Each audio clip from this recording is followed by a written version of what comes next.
This is an open letter to the Sane Society. Salute.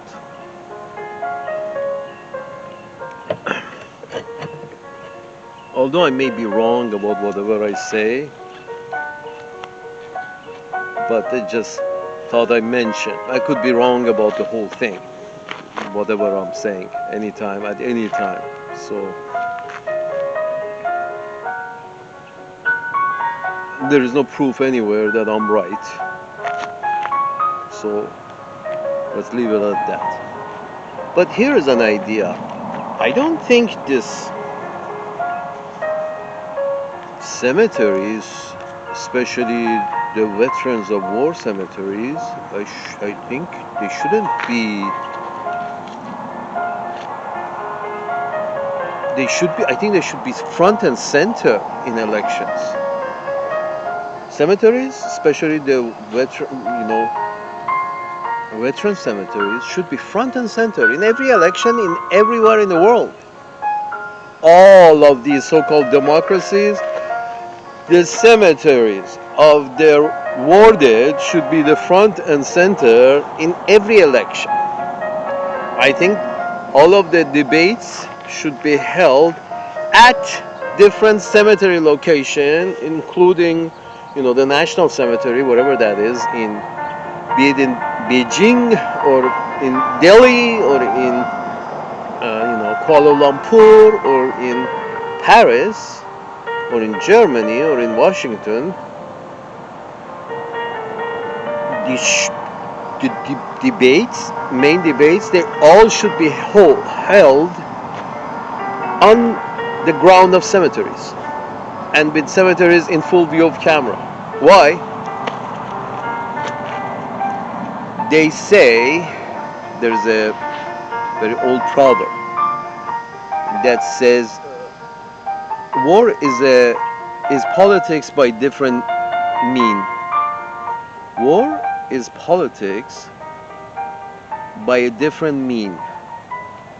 Or politics is a war by a different mean in a different arena. So when the politicians, that goes without saying that if the politicians fail, war starts, because it's a politics by different mean that is on the ground with gloves on. Let's bash each other's heads off. So it's the failure of politicians that you get war, and the result of the war is a lot of dead soldiers.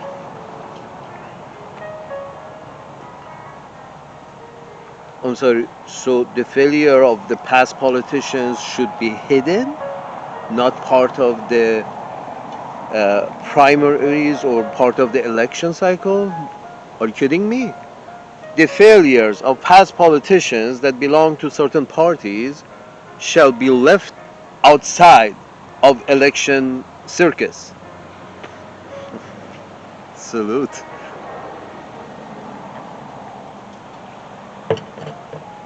You're basically trying to erase the failure, sort of like, a very bad student who keeps trying to erase his mistake, written with a pencil, and keeps erasing his mistake as if it didn't happen, or cover it up, erase it. Those cemeteries are the result of failures of politicians who couldn't do politics and had to resort to the last resort, which is in a different mode on the ground with gloves on. Oh, sorry, with gloves off. So my point is this.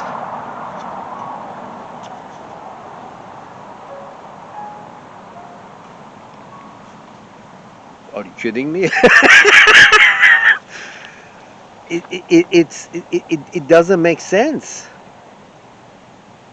And when you follow the thread and you say, why did the politician fail to negotiate? Because their masters were not happy with their share. BlackRock is not happy with its share. So BlackRock decides expanding. So the BlackRocks of the world, I'm not just saying BlackRock, BlackRocks of the world, the JP Morgan and whatever of the world, all of these guys, when they want more, they tell the politician not to accept the deal. Then the politician says, okay, no deal. Let's go on the ground and fight it out. Do you see the whole thing is connected to rich people not being happy with how much they have? So they tell the politicians to push for more. And when the other side doesn't want to budge, they resort to physical contact on the ground. Who's not budging? Who's expanding? Russia has been there for, ever since these continents came together and formed this shit show. They've been sitting there the whole time. NATO has been expanding. Why? Who's a threat? There is no threat until you create it. And the best threat apparently is the kind of threat that is not in your neighborhood. This is in somebody else's neighborhood.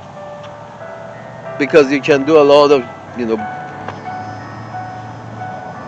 a lot of people and properties get destroyed, and all you do is you just make money, providing the missiles or the swords, as this thing was centuries ago. Bad idea. So the idea is less war. Okay, less war. That means what? All debates should be held in cemeteries. All debates. Sometimes it's not war. Or it's medical malpractice that brings about diseases. Again, let's hold the thing in the cemetery. Let's hold the debate in the cemetery. Come up, shows the statistics, because the most important thing is life. That's the most important thing, and the quality of it. The rest doesn't matter really. The most important thing is life and the quality of it. That quality means education, housing, and food. Education, housing, and food, and that brings quality life. So the idea is, nobody has a problem if Afghanistan would have been the 51st state. Nobody has a problem with that. But 51st state of what?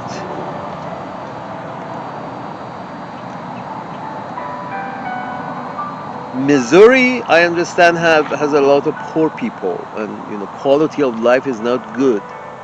In Oklahoma, in New York City, for poor people, which makes up a larger and larger proportion of the society in North America, quality of life, and how much labor they're expected to put in to be able to have a family and have a quality life with a family, that has been going downhill. Most people can't afford 2 pairs of shoes a year for all their children. Forget about quality time. So Afghanistan is supposed to become, the 51st state, while the 50 states are not, creating the best quality. So Nigeria should not be invading their neighbor unless Nigerians, all of them, are living a very quality life. Sort of like, hey, if you think you should have territorial claim, Mr. Nigeria, in Middle East, first you should See if you can put Nigeria together and bring some kind of quality life for Nigeria, then try to go and distribute this quality life into other places. All the pink skins have brought the southern hemisphere has been death and destruction. Colon- Old colonialism and new colonialism and future colonialism and past colonialism. They say, the British brought rail to India. Well, India, if India needed rail, it would have made rails. India didn't need rail. India is very segmented.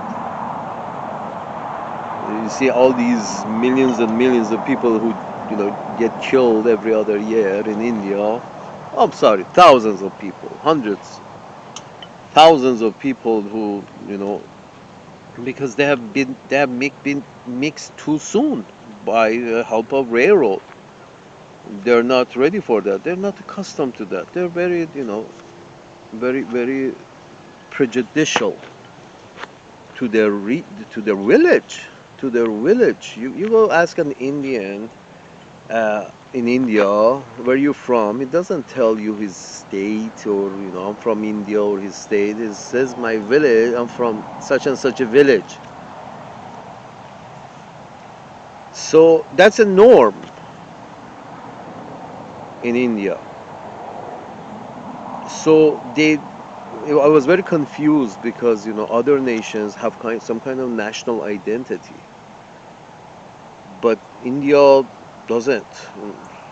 They're trying to force national identity down their throat, but doesn't. Just by nature, it doesn't.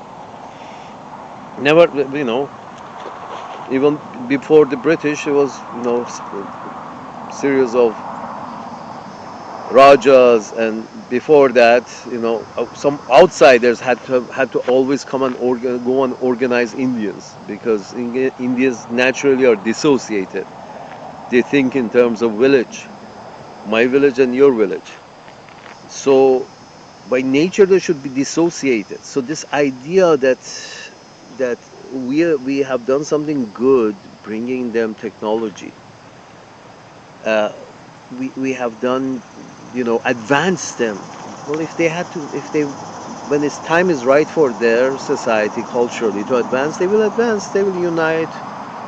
But you have to treat different countries at least with some kind of respect to their territories, to their how they are, where they are culturally in their evolutionary path.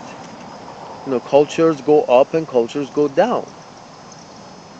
It's not a linear idea. Just it's all over the place. It goes up and comes down, and so there is no reason to point fingers at each other and say, "Oh no, oh you're backwards."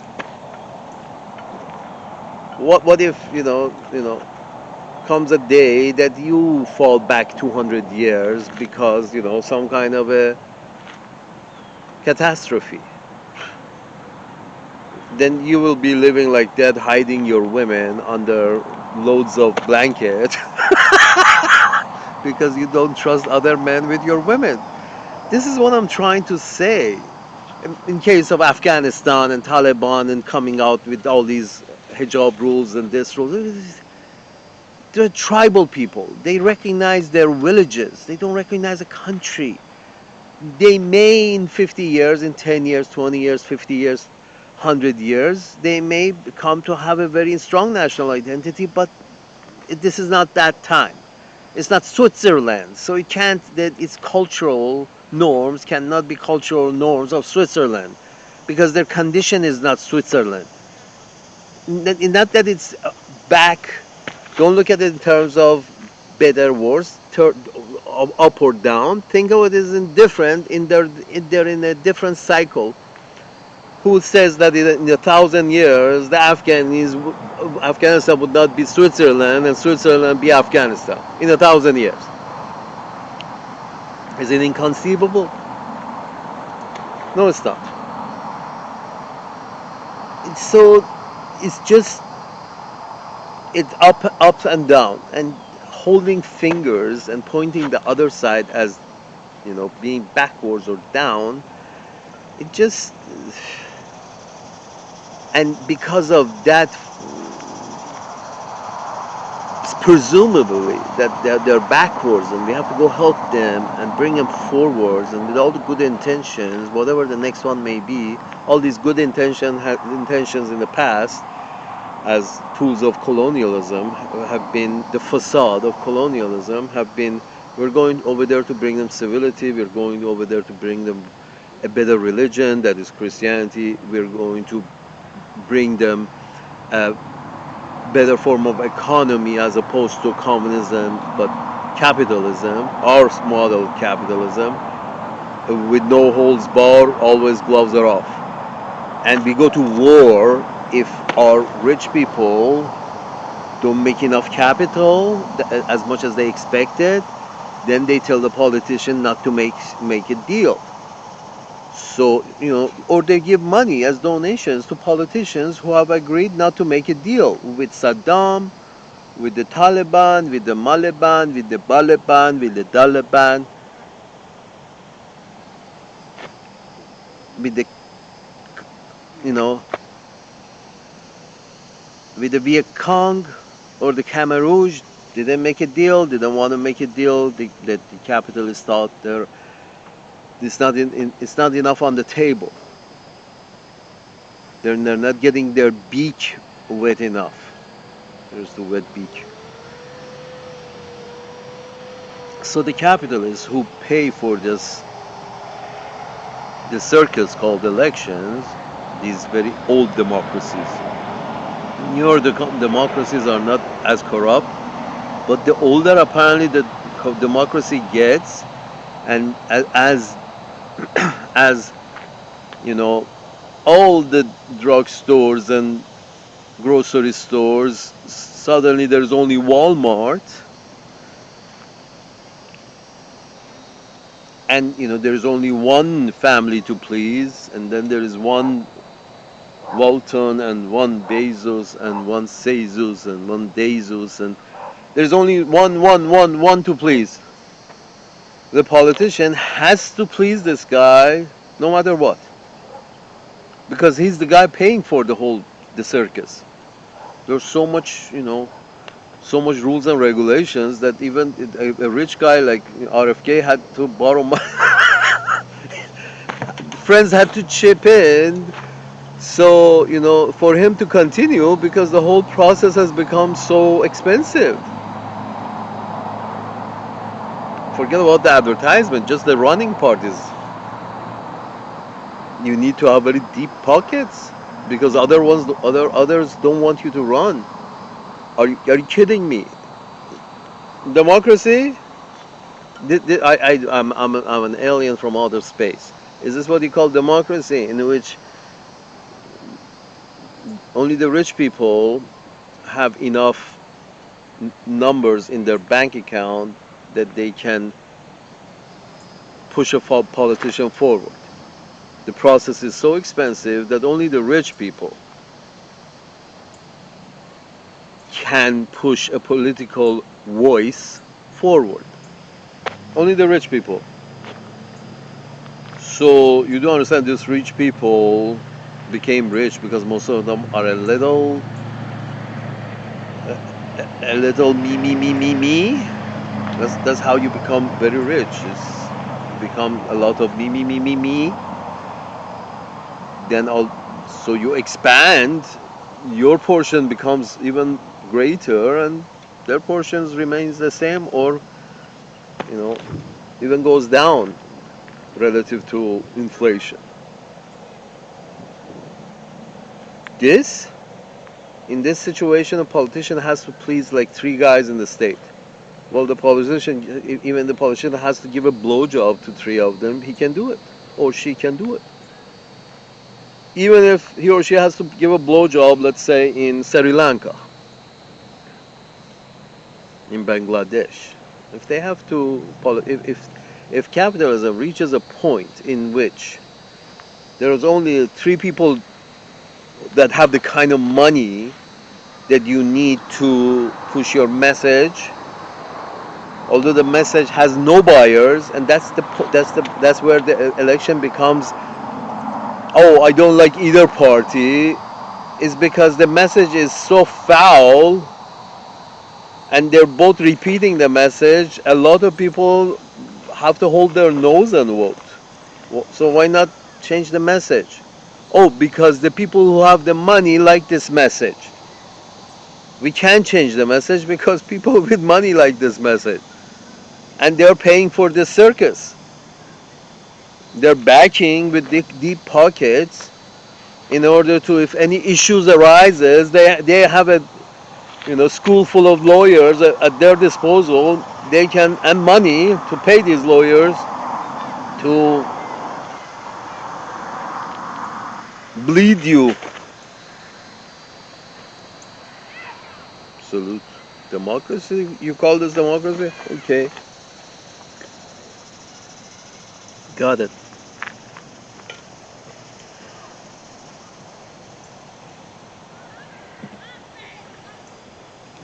So, back to the cemeteries.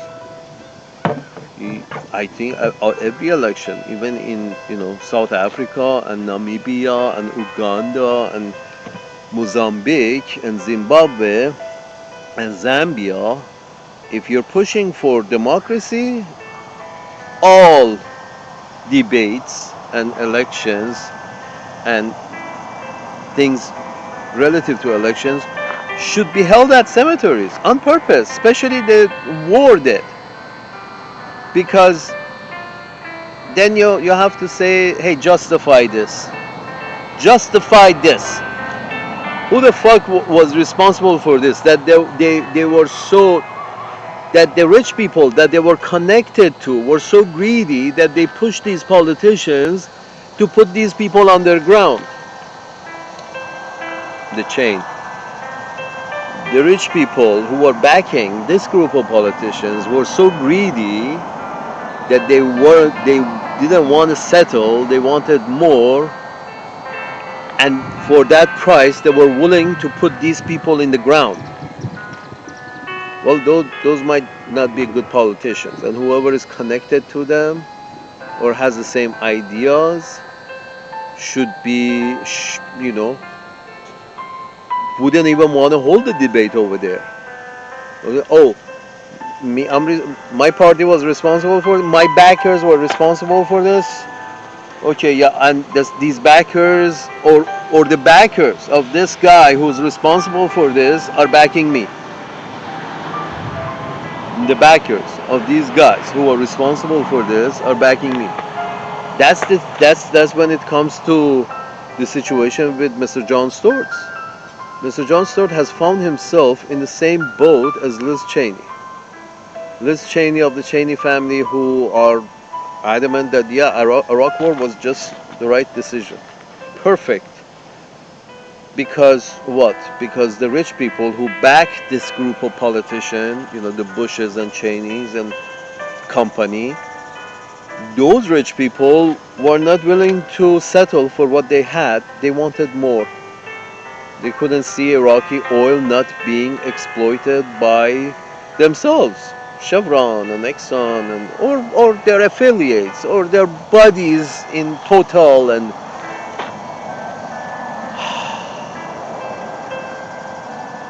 BP and Total.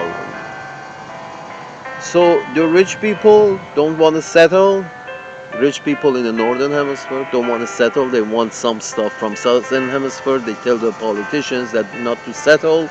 They want more access to more land overseas, more markets and more resources overseas because they can increase their profit, and they're not happy with their profits where there is.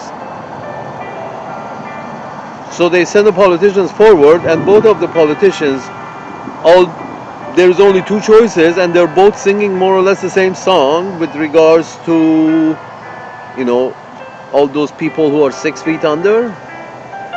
They're both singing more or less the same song, that these are all the best decisions.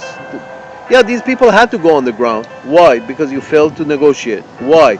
Because the people who are backing you as a politician in a capitalist democracy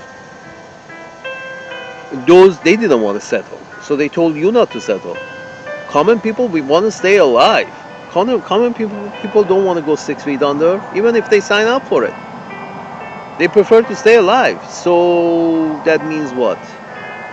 Means your rich people have to cut back on their greed regarding their access to resources, Mr. Elon Musk. That greed part is, yes, I understand about the asset allocation, and I understand that, hey, if I'm smarter and I'm a better asset allocator, it's better for me to have the money. Then the, can you tell me, is you're a better asset locator, you know asset allocator, even if that allocation of asset means people cannot educate their children? It's sort of like allocation of asset has gone towards a super tanker, which Mr. Bezos has. That's asset allocation. Yes, there are some research had to be done, and some information has been added to that certain group of people in Europe who designed and produced the thing. But is it worth all the money that is not going to the education of the children in your particular piece of real estate? And this real estate that you want to expand and you want to bring Afghanistan into it, you fight for it to bring Afghanistan into it, but you don't even educate your own people. House education and health of your own people is up in the air. You have no money for that, but you have the money to help Chevron get a bigger piece of the pie in the Middle East, or Exxon or BP or Total get a bigger piece of pie from the Middle East. You have enough funding for that. For these corporations, ultimately these rich people who are not satisfied with what they have, they want more. Including Mr. Elon Musk, and with regards to Argentina and this dickhead who pulls out of a multiracial order, BRICS, and wants to join only the pink skins. We like the pink skins because we are pink skinned.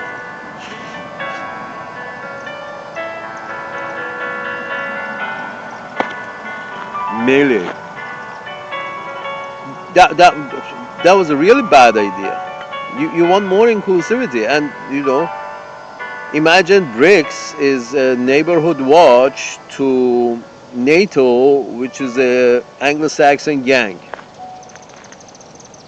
I say it's a Anglo-Saxon gang. It's just in the history. How many people have you beaten up in the Middle East?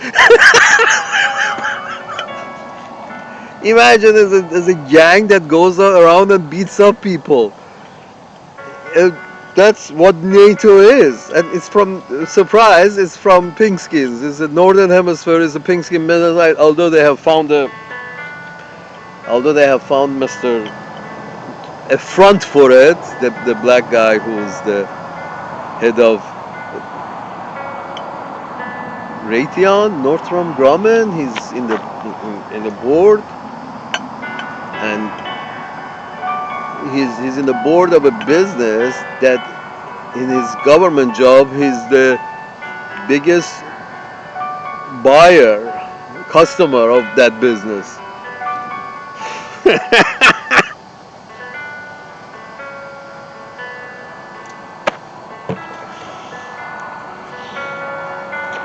Yeah, that's the facade. This whole colonial, the black guy is the facade.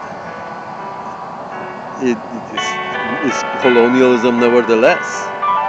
Colonialism in the terms that rich people in your societies in northern hemisphere are not happy with what they have, especially in the western hemisphere.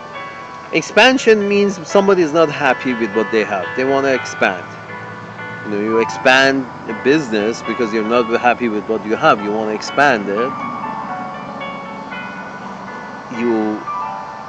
You expand because you're greedy, you're not happy with what you have, you expand their business. So sometimes it's just, you know, when it is within the confines of one nation, that's very good. But then these multinational corporations, they're expanding. Coca-Cola. Coca-Cola wants to sell everywhere to everyone. So if there's a certain countries in the shithole of a planet that Coca-Cola cannot sell to, well, if any of the candidates says, yeah, it's a bad idea that country is bad. Okay, it's bad because of some cultural differences, some religious differences, economic differences. For some reason, that country is bad. It's religious differences. For some reason, that country is bad. But the reality is, what Coca-Cola hears is that that's the same country that Coca-Cola has a problem with. They don't want to sell Coca-Cola. Okay, so what this politician says, that Coca-Cola doesn't care why this politician says that country is bad. He doesn't care. Coca-Cola understands that that country is also a problem for them. So by nature, Coca-Cola invests in this politician because they're singing their tune for a different reason, but they're giving a different reason to the common man, but they're singing exact tune that Coca-Cola wants to hear. They don't care for what reason. They have a problem. These motherfuckers don't let them sell Coca-Cola. So they backed this candidate. And surprise, there is another candidate on that side who also has the same message. That's how they came through the rank, because they had the same message. They are also, have the same message that that country is a problem. Coca-Cola is also happy with that party. Coca-Cola's problem is that country, that tribe. So if somehow by chance both parties have put out a candidate who have exactly the same position, you know, more or less exactly the same position, it's just they package it differently, then Coca-Cola is going to donate to both because they're happy. They don't like country shit because country shit doesn't allow Coca-Cola to make money there. So Coca-Cola doesn't care whatever reason these people tell their voters. I don't care. They don't care for what reason. They just know that they don't have that market, and as long as that country that they don't have is considered as enemy, is a good thing for them because it's is in line with their business goals to open up that country. So that country becomes a target, and Coca-Cola is one of the two. Coca-Cola and Pepsi-Cola. Coca-Cola is one of the two, and surprise, surprise, Pepsi-Cola also has the same problem. They don't have access to that market. So both Coca-Cola and Pepsi-Cola donate to the both of the candidates because both of the candidates have the same message. Surprise! But then the voters have to either hold their nose and vote for this bad message, or hold their nose and vote for that bad message because one of them happened to be a female, a male. He's got bad personality. She's got bad personality. They're two people with different personalities, backgrounds, blah blah blah. But 90% of their policies are the same.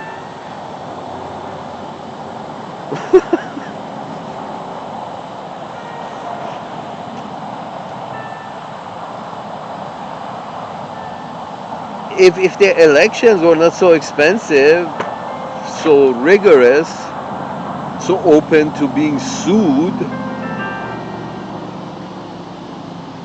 to the point that even RFK has to, you know, has to accept that he can't run in 50 states. This is from the Kennedy family. It's just writing down his name on a piece of paper should be enough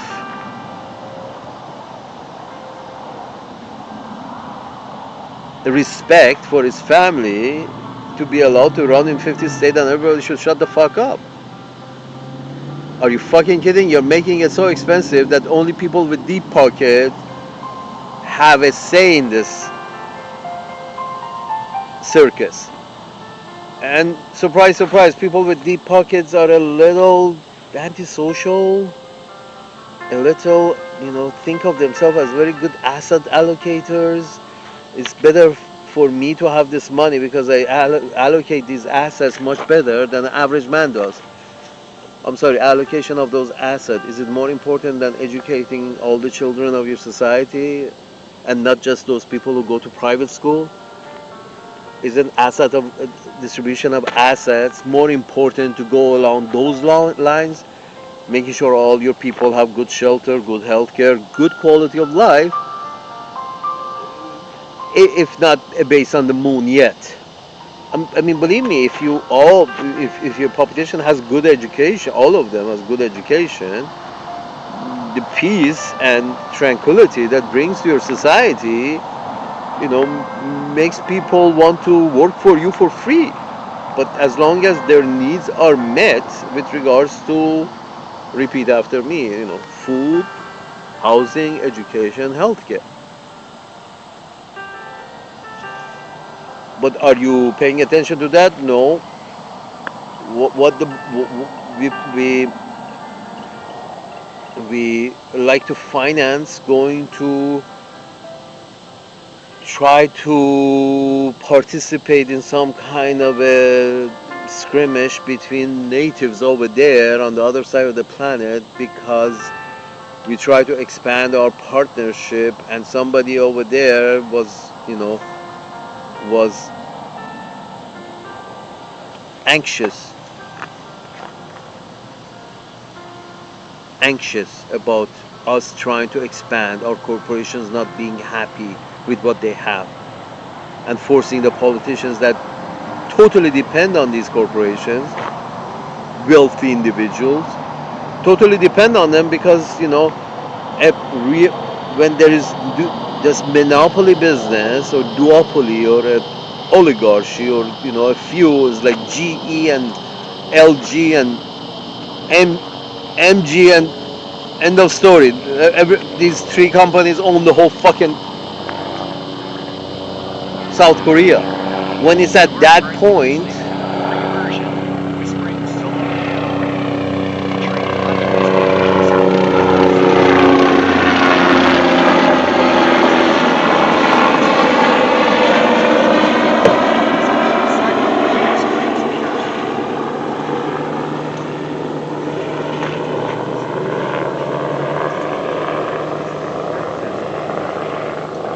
when it's at that point,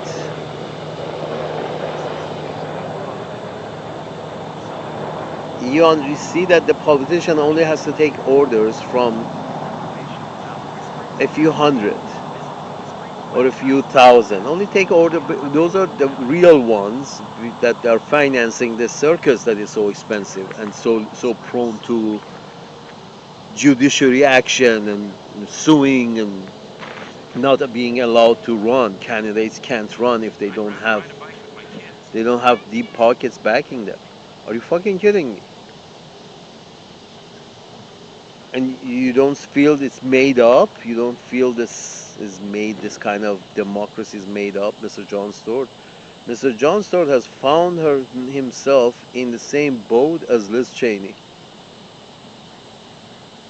backing the same candidate because both candidates more or less have the same message with regards to foreign policy, which is a big portion of an empire. When you're running an empire, foreign policy is 80% of your business.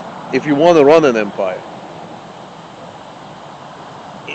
that's why the people at the center of the empire usually give the most blood and are stressed the most because they're always you know being told that they're under attacks and they should expand the empire if they don't want to be, you know, under attack.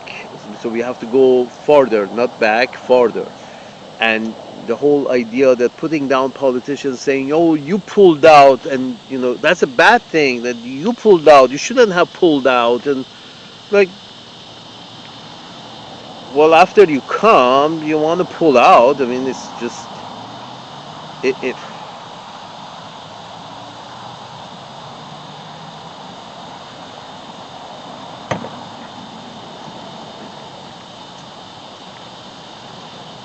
Uh, it's a bad thing of saying that we left them to their own. There's another word used, can be used instead of pulled out. It's like we left them on their own. Huh? Manage. How did you manage till before we invade you? You can manage after we invaded you. And did you see how Taliban, they were managing the shit before you invaded? So it's just corporations want more, always want more. Rich people always want more because they're a little psychopathic. They're sociopathic and psychopathic. They have reached the level that they have reached because they're not really nice guys. There's no Jesus Christ sitting in a boardroom. Jesus Christ is, homeless by the, by the main gates. Jesus Christ is not in the boardroom. Because Jesus Christ is not it's not a sociopath, it's not a psychopath, because Jesus Christ sees of the sharing as seeing his fellow man happy and with a dignified life and quality life. Jesus Christ would want to see his fellow man have a quality life. That would be Jesus Christ. Now tell me Jesus Christ sits in the boardroom of any of these corporations that now have become behemoths. Like I think behemoths is the correct word or not. This, Mars chocolate company owns every fucking candy you see in every gas station in North America and Central America and more or less South America, or hoping to. Which company doesn't want to expand? There's no end to this. There is no point that you say Mars has had enough. Mars is not going to donate to a politician that doesn't want to invade some unfriendly country that Mars cannot sell candy in.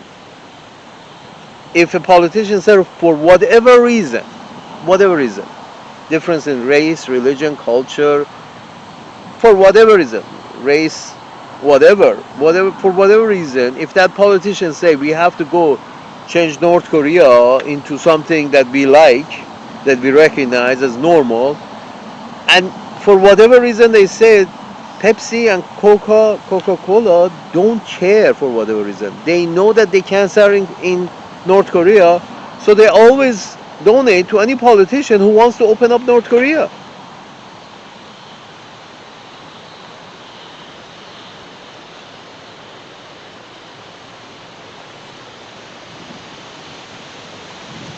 This donation business, and our politicians get donations from these rich people, and being rich and having deep pockets is the first rule, first requirement for running. And so you reach a point in which Jon Stewart and Liz Cheney have to agree on a candidate, the same candidate. They have to, because there's two options and this shitty option is better than that shitty option. Salute.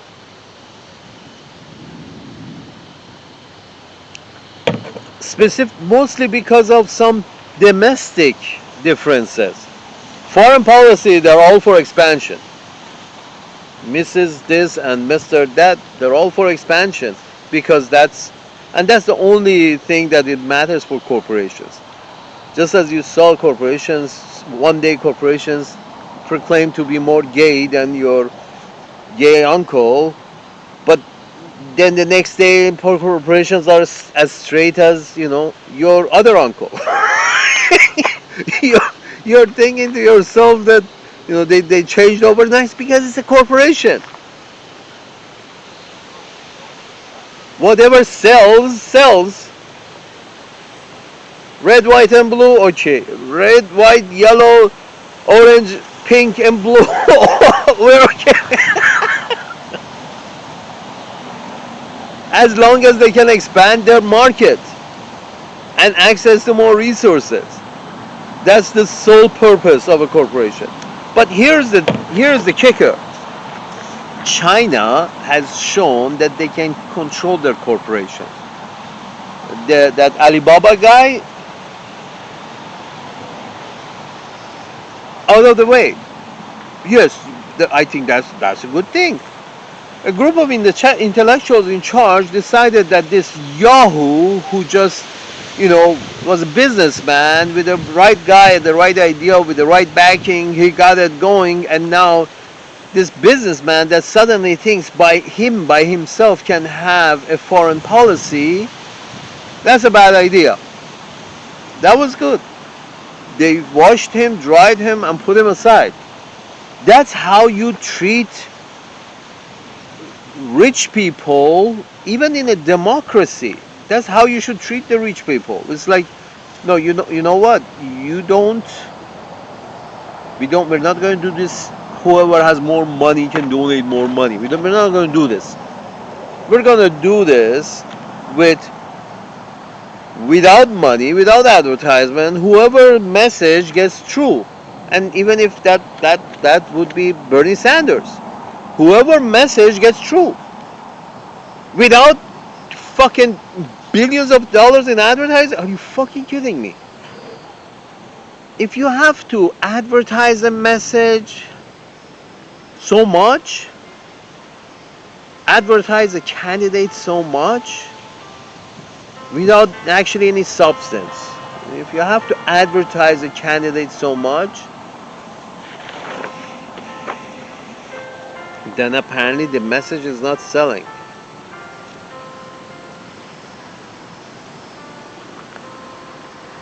That's the rabbit hole that a lot of corporations go through, that they think if they have a bad product, they think the only problem is advertising for their bad product.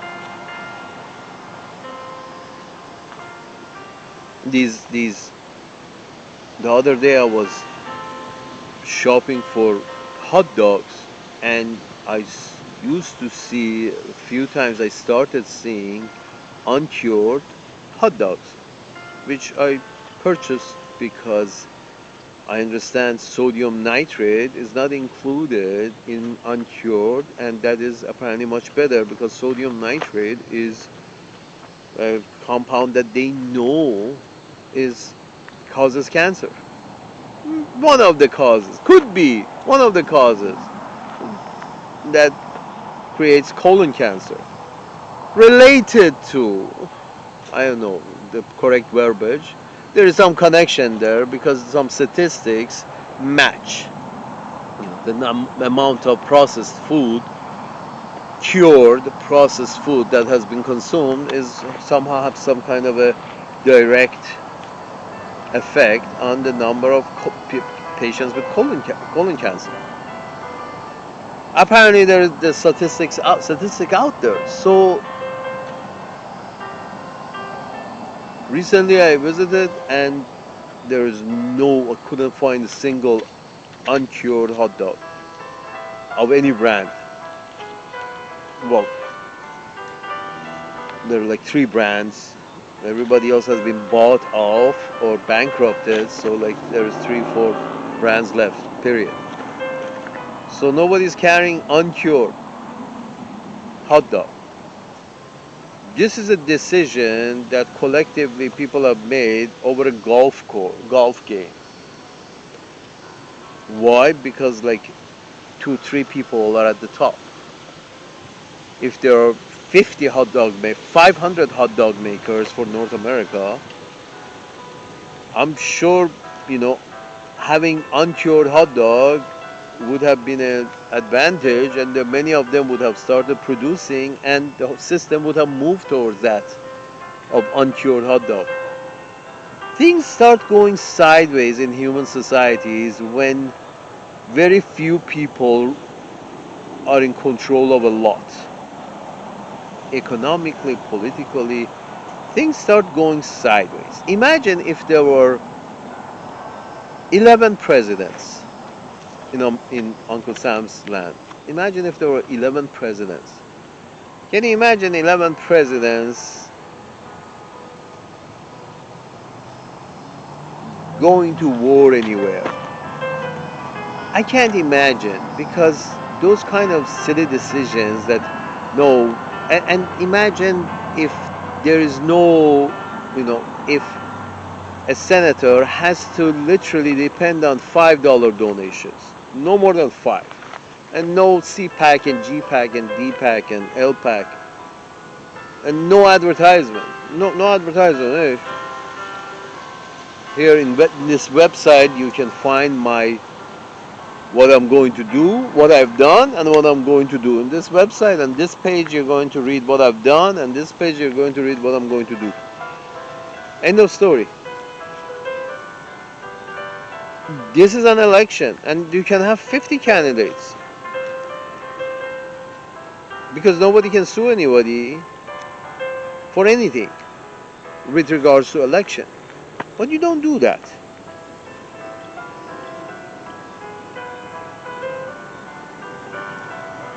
It comes down to like three people, two people, or three people who, are the main donors of senator this and senator that, maybe 10 people, maybe 20 people. But you see, with regards to the population of a state, even 1,000 people, 5,000 people doesn't. The state has 5 million people. 5,000 people had enough money to donate to this guy. What is 5,000 in proportion to 5 million? But the 5,000 are the rich people who can donate for advertisement. Are you kidding me? You're selling a hot dog, you have to advertise it. If you don't have a message, yeah, you have to advertise it, and you have to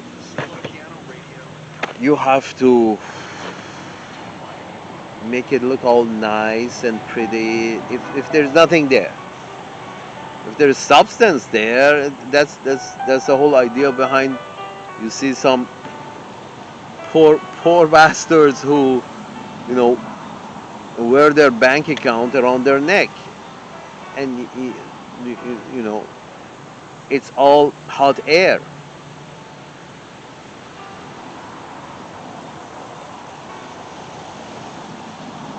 It's all hot air.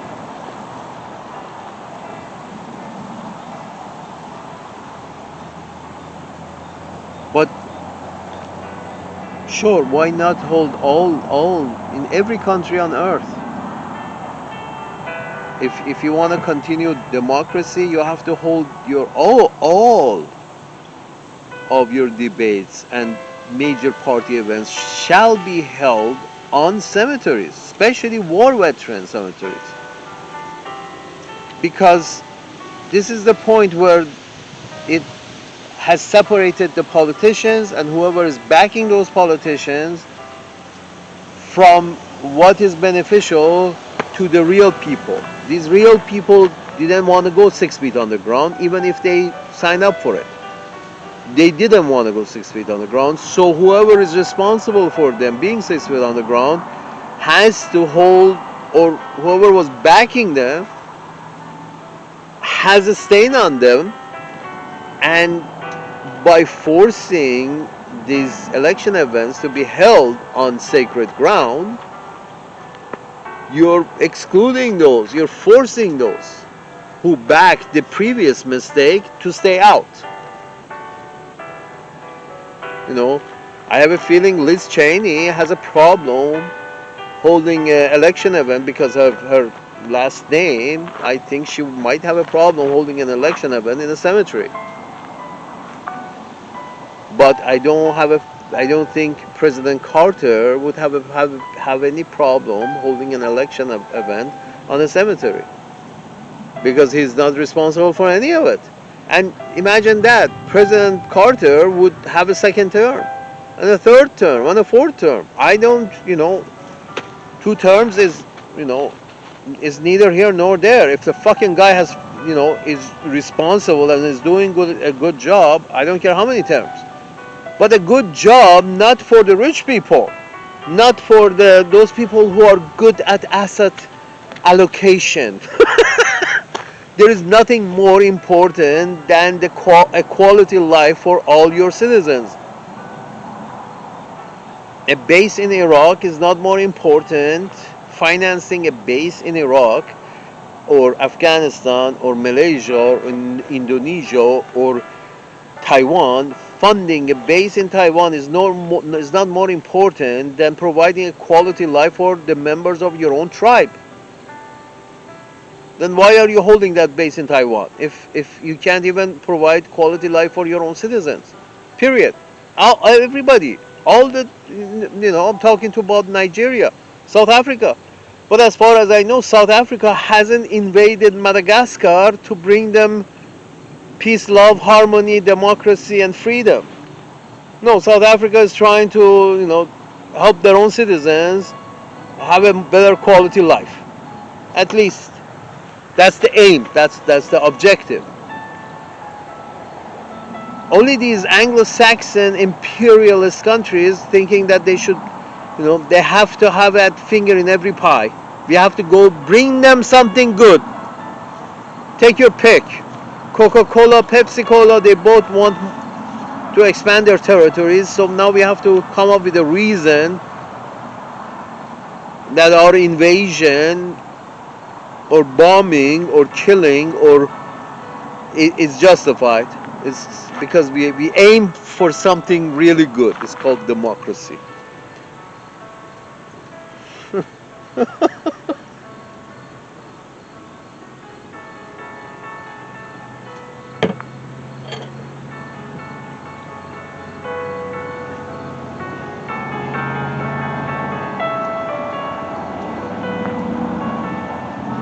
Anybody or any of the rich people who have backed the previous mistakes that put these people 6 feet underground should be excluded, and it will be excluded if you can talk about it.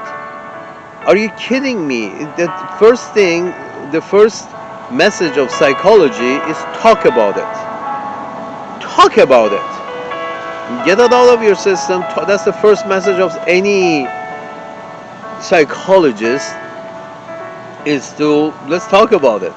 That's what psychologists sell their time. They sit and listen to people and try to figure people out. But you're telling people that no, they cannot talk about previous mistakes, which are lying under 6 feet of dirt. These were previous mistakes where politicians could not agree, so they went to war. Why didn't the politicians couldn't agree? Because the rich people in England decided that they don't want the Germans to get so rich. So they blocked them and they start World War I. And then they robbed them and blocked them, and then they started World War II. The British. Why can't we talk about it? Suddenly Tucker Carlson is bad because somebody wants to talk about it. Why was it, why did the British had the right to block the Germans from doing commerce? Why did the Russians have to be blocked to do commerce with Germany. Why? Ukraine, they got a joker as a president, and nobody can change him because those who wrote the fucking constitutions had a hole in their head. Oh, during the time of war, we don't have elections. How stupid is that rule? Why do you have to continue with such a stupid rule? So if we choose a stupid asshole to go who goes to war, we're gonna continue with him until we lose everything.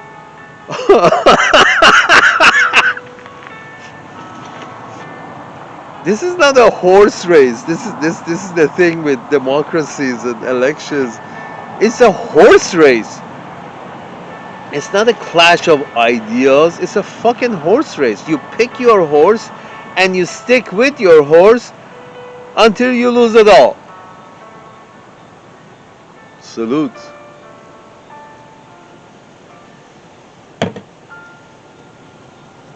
And if you don't like the only two horses in the game, tough luck. You have to bet your money. You have to bet everything on one of them. That's what democracy has come to after 275 years. One of the, it's not older than the Greek democracy or the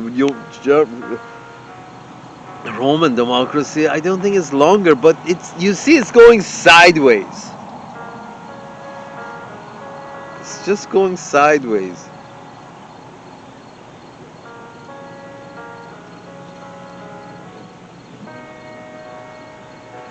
Every election event should be held on cemeteries, and anybody who has ideas which keep less people, send less people into these cemeteries, that candidate should be the one with the main question should be that. What is your plan to prevent more people going 6 feet under? You see this what you're standing on is sacred ground. Mistakes have been made. Some people were greedy, didn't give permission to some politician to make a deal because they didn't have enough. They wanted more. So their favorite politicians were pro-war. They didn't think they have enough, so their favorite politicians were pro-war. So they donated to that politician. So the result was these people going 6 feet under.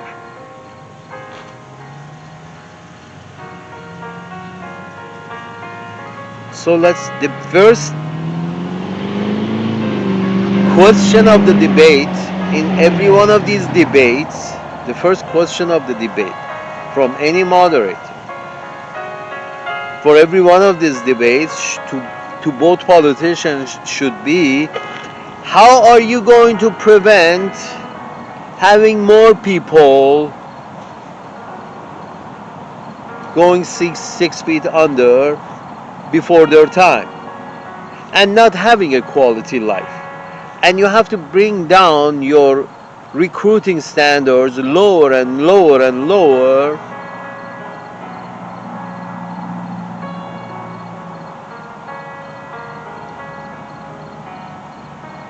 So you have a bigger group of people to select from. When you bring your standards lower, you include the females into the military, and you want to include everybody. Whatever is your problem coming, no problem. We need, there's a problem.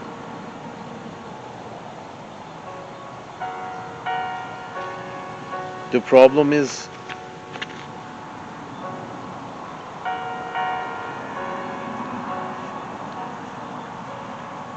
people have seen some really bad decisions that was made, which caused these people who, mostly wanted to.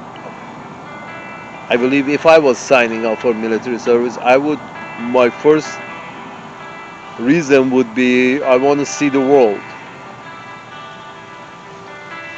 Any sane person, the first reason that they sign up for military service is they want to see the world.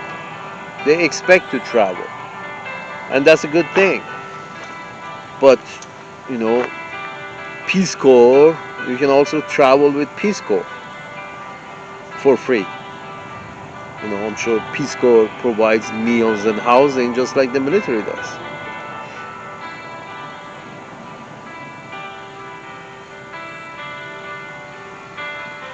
But, they see some more honor in the military for some reason than they see in Peace Corps. But the honor in the military is, somehow sometimes abused. People who see honor in the military are sometimes abused when politicians somehow, there must be no need for the military, period. If politicians or those who finance these politicians, if they are not greedy, and if Jesus Christ is financing a politician and is not greedy, Jesus Christ would finance a politician who wouldn't be pro-war, who would be for quality life for all the citizens that he's responsible for. That would be Jesus Christ. But Jesus Christ is not a billionaire. Who is a billionaire? A bunch of sociopaths and psychopaths. So obviously they back candidates which are a little sociopathic and psychopathic. They understand each other. It's all about me, me, me, me, me, me. Because I'm a better asset allocator than that motherfucker who wants to feed his child, school his child, and have a quality life with his child. That's not important. I'm a better asset allocator.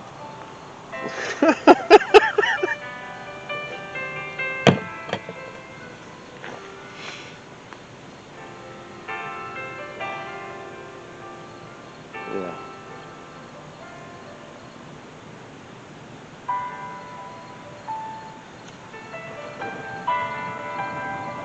Asset allocation. Yeah. If it's you hold all election events in cemeteries to show which politicians has allocated so many people to cemeteries. That's asset allocation. The people and the quality of the life they lead is the most important asset that you should brag about in statistically with numbers. The quality of life that you have provided to your own citizens, where they fucking and voted for you, the quality of life that you're providing to your own citizen should be the only gauge. Only gauge.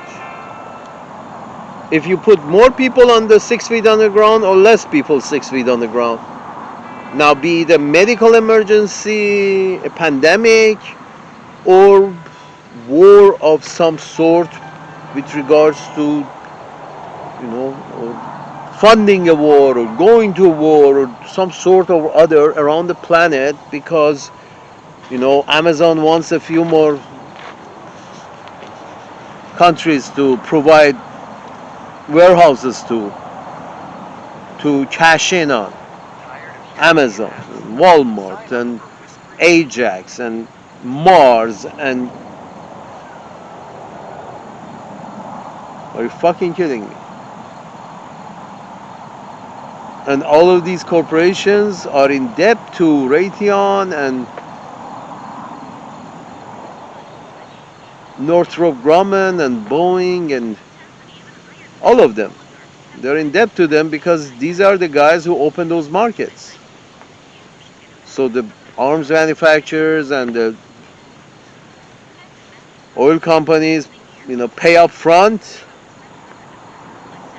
cash in up front, cash in all up front, and then Mars and McDonald's and Burger Kings and Wendy's cash later on once they expand into that new territory. Are you fucking kidding me?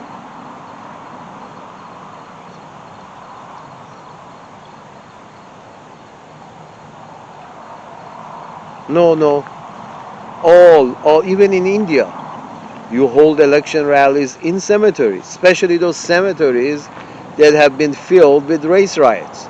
And both candidates, or however many, 5 candidates, 6 candidates, 10 candidates, doesn't matter. Whoever has a message, and the main message is how can I perform to put less people into this ground and provide a better quality life for those who are not in the ground.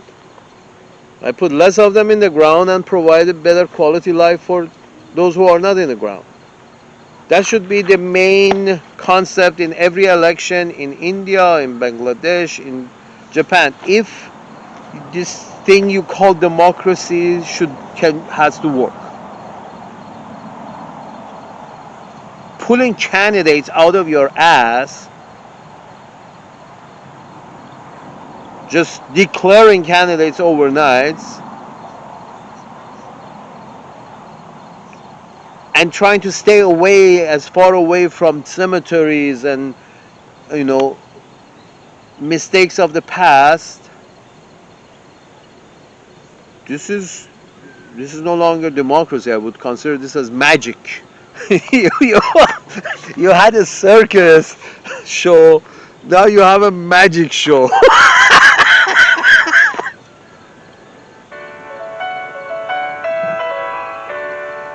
Your democracy used to be a circus, now it's magic.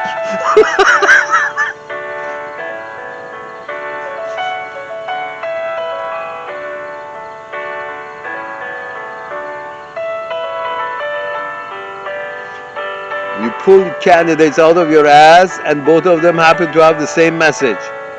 We gotta go beat those motherfuckers up more.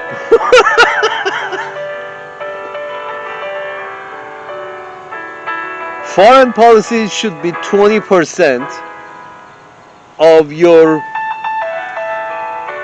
input, whether military foreign policy or domestic foreign. 20% of the government budget should go to foreign policy. No military, nothing. Other countries are other planets. Other countries, other tribes are other planets that we like to study, but we don't want to actually, break bread. We don't want to break bread, we don't like the way they break bread, we don't contact. But if we like break bread, we like to contact, we treat them with kid glove. We don't look down upon them, we don't look up upon them, we don't try to correct them, we don't try to cut their feathers, we don't want to, kneecap them.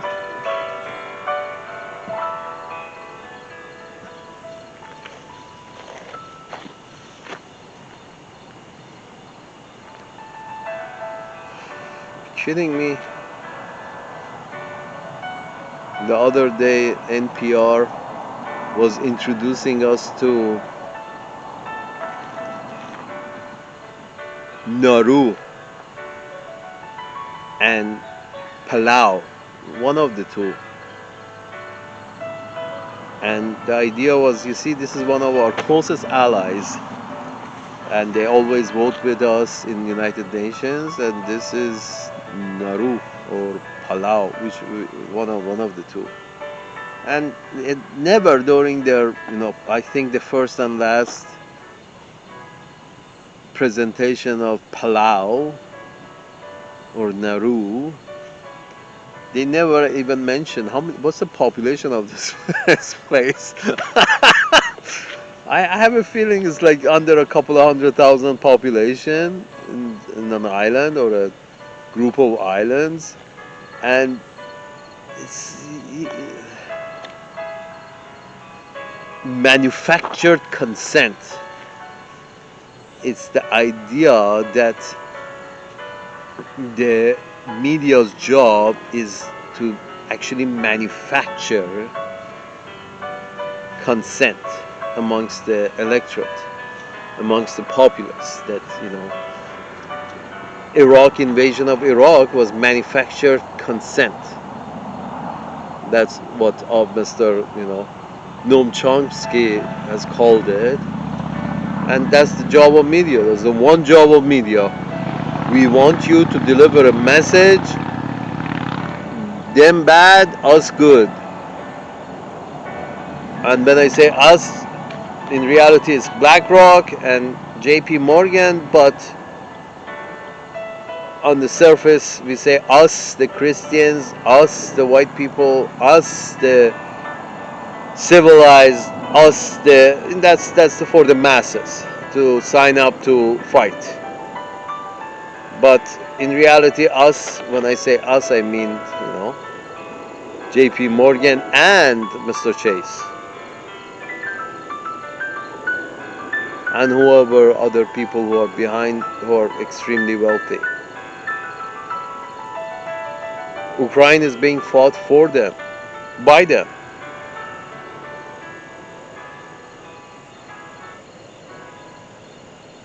A lot of innocent people are dying because the Anglo-Saxons are not happy. The corporations that the Anglo-Saxons run are not happy with how much is on their plate. They want more. So they push even NPR to manufacture consent of the populace to go to war with Russia. NPR, let's go to nuclear war with Russia, or bring it to the brink of nuclear war and call their bluff. They're literally, John McCain was one of the architects of this. Let's see what happens with Russia.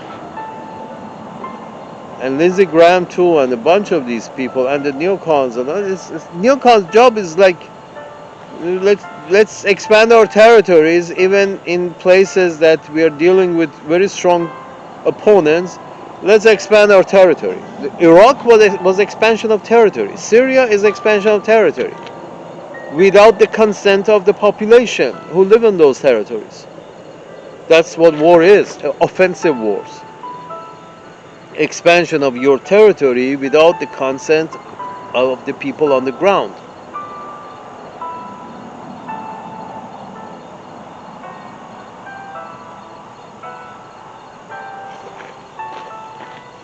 Should be less of it. So of course every debate should be set in cemeteries. And which one has a better idea to send less people 6 feet under, where they are sleeping in the cemetery. That's the whole point of a politician, to keep war away. An unskilled, stupid politician creates war. Hello, George W. Bush, George Bush Sr. These people were businessmen with not such high IQs.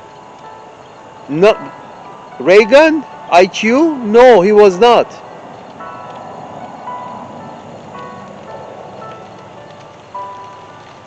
How many of these presidents have high IQs?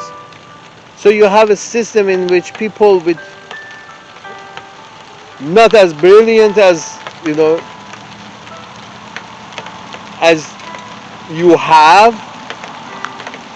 in humanity available.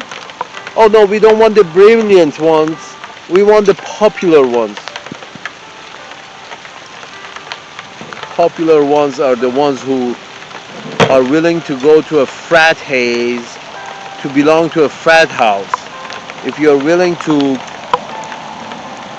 comply with the masses, with the tradition of a frat house, you're not very brilliant.